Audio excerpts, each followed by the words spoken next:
வாங்க இன்றைக்கி நான் ஒரு மசாலா கடலை செய்ய போகிறேன். எப்படி செய்யறதுன்னு காமிக்கிறேன் பாருங்கள்.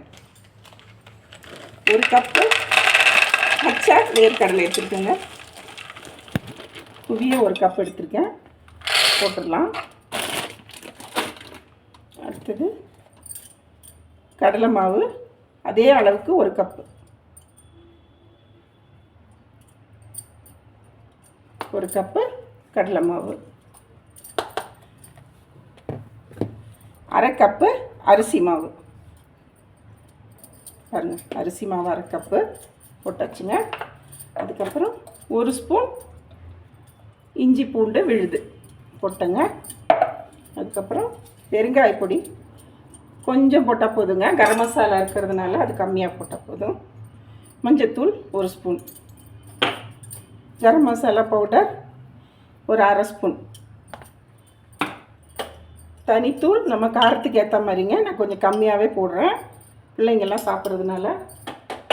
அதுக்கு தேவையான உப்பு ஒரு ஸ்பூன். இப்போது இது நம்ம கொஞ்சமாக தண்ணி தெளித்து பிசைஞ்சிக்கலாங்க. இப்போ இந்த மாதிரி பிசைஞ்சாச்சுங்க. இப்போ இதில் வந்து சூடாக, நான் அதுக்கு தான் ஃபஸ்ட்டே எண்ணெய் சட்டி வச்சுட்டேன். ஒரு குழிக்கரண்டி காஞ்ச எண்ணெய் இதில் ஊற்றிக்கலாங்க. கொஞ்சம் ஊற்றிக்கலாம்.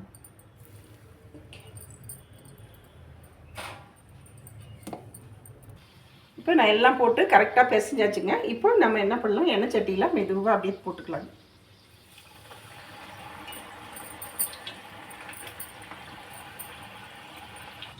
இப்போ நல்லா செவந்து உள்ளே இருக்கிற அந்த வேர்க்கடலையில் நல்லா வெந்துருச்சுங்க.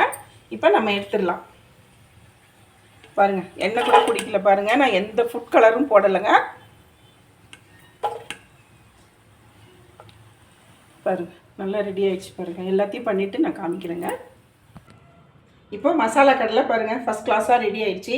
நீங்களும் இதே மாதிரி வீட்டில் செஞ்சு பாருங்கள், உங்களுக்கு எல்லாருக்கும் பிடிக்கும். இப்போ பாருங்கள், நான் ஒன்று எடுத்து வாயில் போடுறேன். எவ்வளோ கருக்கு முறுக்கு சத்தம் வருது பாருங்கள். நல்லா வருதுங்களா? டேஸ்ட்டும் சூப்பராக இருக்குதுங்க. செஞ்சு பாருங்கள். தேங்க்யூ.